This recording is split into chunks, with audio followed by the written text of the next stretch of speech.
Thank you very much for the kind introduction. Hello, everyone, and thank you for being here. So what I'm going to share today is based on one ongoing project that examines how Chinese university students from different social backgrounds negotiate the use of generative AI for language learning beyond the classroom. And the title of my talk today is Motivation, Enjoyment, and AI-mediated informal digital learning of English. But here is the structure of my talk. And I really want to start this presentation by framing the issue that is sort of related to the rise of informal language learning in a changing world and characterized by globalization and constantly emerging digital technologies.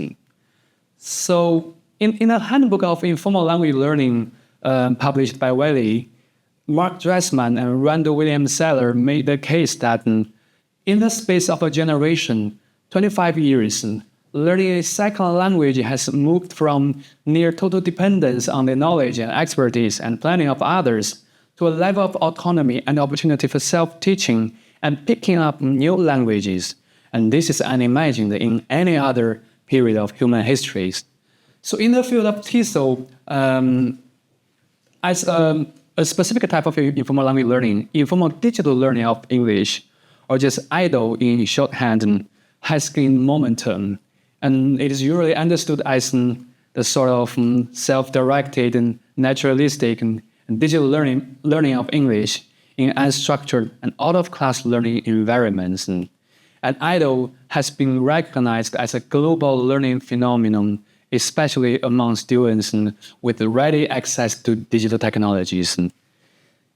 Also, it's been seen as a new individual difference variable in L2 development because it sort of fits within the structural change of the foundation for L2 English learning from the top-down classroom instructions to the bottom-up informal language learning practices.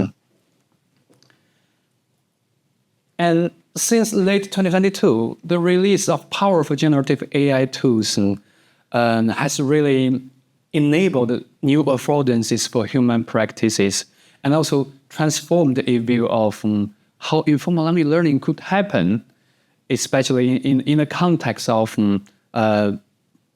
emerging and powerful new technologies. So to respond to such a reality, in one of our recent publications in Call, we directed attention to AI-mediated IDLE. We argue that maybe our students are not just using ChatGPT to cheat in their essay writing. They are also using ChatGPT or similar AI tools to learn English in innovative and creative forms, like they are using chatbot for some personalized English-speaking practices or vocabulary development.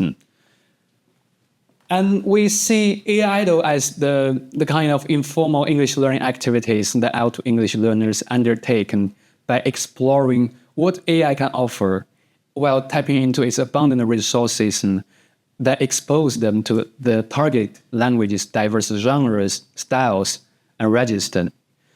Because AI-IDLE is a highly nascent but promising field of study, the first step of pedagogically utilizing AI-IDLE would be understanding the antecedents and outcomes associated with this learning phenomenon.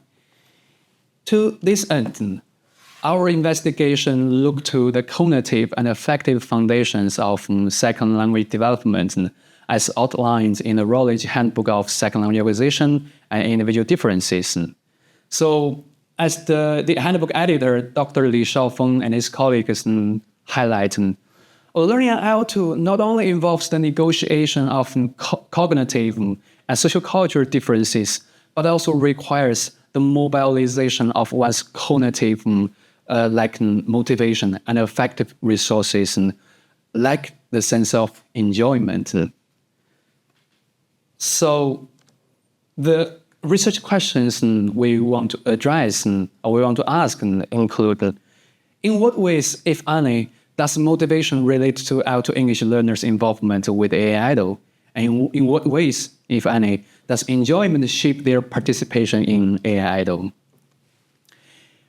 Then we adopted a quantitative-oriented and explanatory mixed method design, meaning that this is a largely quantitative first and qualitative second study, and the qualitative part only aim to add details or context to the quantitative findings. And the first step of this design is to establish and construct the research model and hypothesis. So we drew upon Zoltandoni's auto-motivational self-system by conceptualizing auto-motivation as an ideal auto-self and auto-auto-self. Ideal auto-self is pretty much promotion-focused. It represents the envisioned future auto-self that are associated with language learners' personal interests and their maybe future career plans. And auto-self is prevention-focused. It represents the external attributes learners feel compelled to possess to avoid negative consequences, like to pass an exam, right? And we build upon Dewey and McIntyre's definition of enjoyment and see it as a complex emotion, capturing interacting components of challenges and perceived ability that reflects the human drive for success. Then, by reviewing prior studies on the interplay of auto-motivation, enjoyment, and idle in a non-AI environment, we generated the following 5 hypotheses. And the 5 hypotheses taken together help us generate the following research model.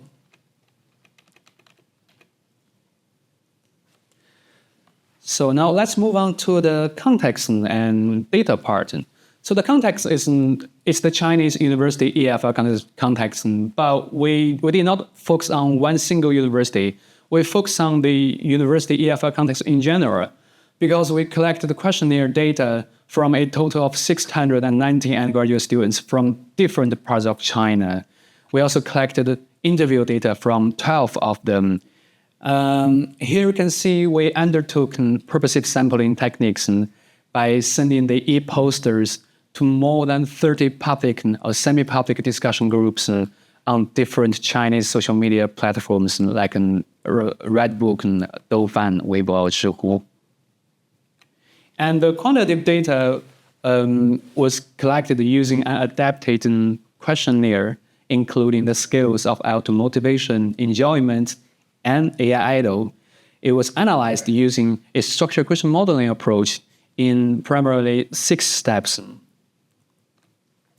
The qualitative interview data was analyzed using deductive thematic analysis. And I have to highlight that it was deductive because we just want to use the qualitative findings to complement and to add details to our quantitative findings. Now let's move on to the meat of the quantitative findings. Here you can see the key figure and table about the hypothesis testing results. Let me briefly interpret these findings in a friendly manner. So basically, the quantitative findings reveal that students' ideal auto-self is positively and significantly related to their sense of enjoyment and their participation in AI idol. However, auto-self cannot predict AI idol directly. It can predict enjoyment in the first place, and then enjoyment can serve as a full mediator between auto-self and AI idol, meaning that even though our students with a strong prevention-focused motivation may not use generative AI for informal language learning in the first place, they may develop a sense of enjoyment, and then that sense of enjoyment can sort of contribute to their participation in AI idol. Okay.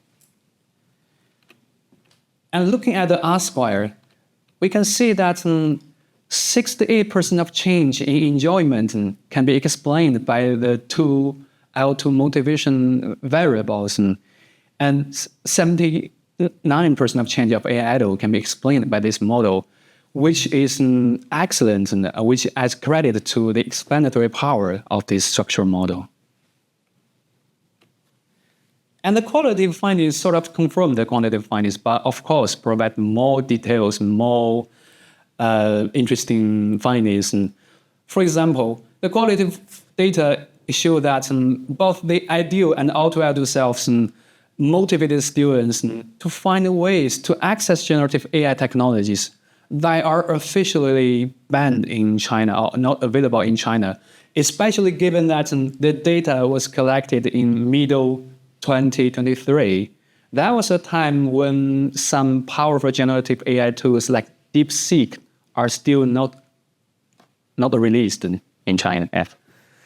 And then we found that students with a clear image of ideal to self can agentively use generative AI for productive language learning beyond the classroom, while their vivid auto selves only invited them to use AI for some in-class language tasks like preparing for an English presentation in the classroom, etc. And more importantly, we observed that enjoyment and the motivation to participate in AI-DLE were imbricated in a pretty dynamic and non-linear way. It's kind of like while enjoyment and motivation can influence AI-DLE, this holds true vice versa, or in the other way around. And so it really depends on how students interact or negotiate their own learning needs, learning conditions within their context. For example, the case of Eve, a fourth-year undergraduate majoring in education, indicated that, I think the sense of enjoyment has had a huge impact on my use of AI to learn English outside of class.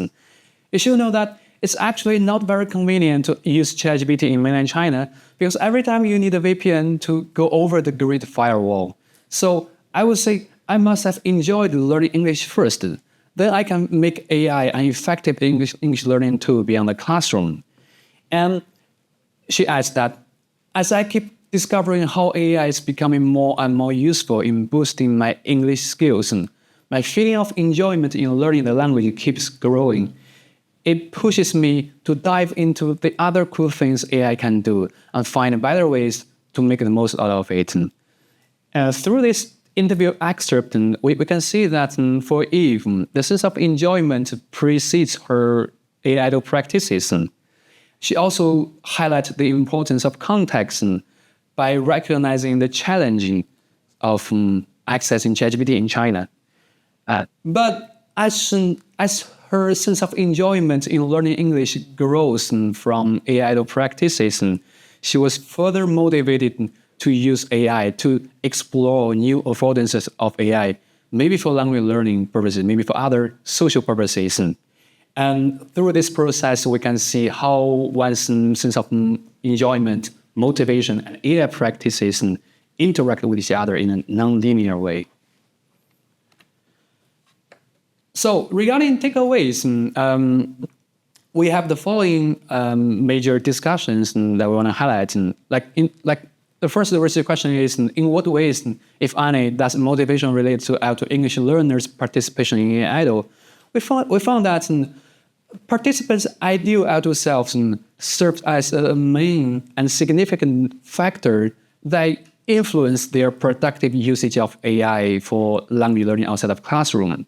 While it seems that their auto self cannot leave a direct impact, which may suggest that for Chinese university students, their externally sourced motives cannot provide direct support or sustainable support for their self-initiated language learning beyond the classroom with AI. In terms of the second research questions, we found that a sense of enjoyment does enable greater investment in AI-DLE, but the impact of enjoyment or the interplay of enjoyment and other variables may be pretty complicated. And like how motivation and enjoyment interact with each other and influence AI idol is neither linear and discrete. An accurate understanding of the effective and motivational foundation of AI idol would require a comprehensive understanding of how our students negotiate their own learning needs, their learning resources, and within their own socio-technical environments. Hey, so this is pretty much of my talk, and here you can see that the journal article that this presentation builds upon. And on the right of this slide, I also copied the AI idol scale that I developed and validated. Feel free to let me know if you want to replicate or adapt this scale in your own context. I will be glad to offer some help. Thank you very much.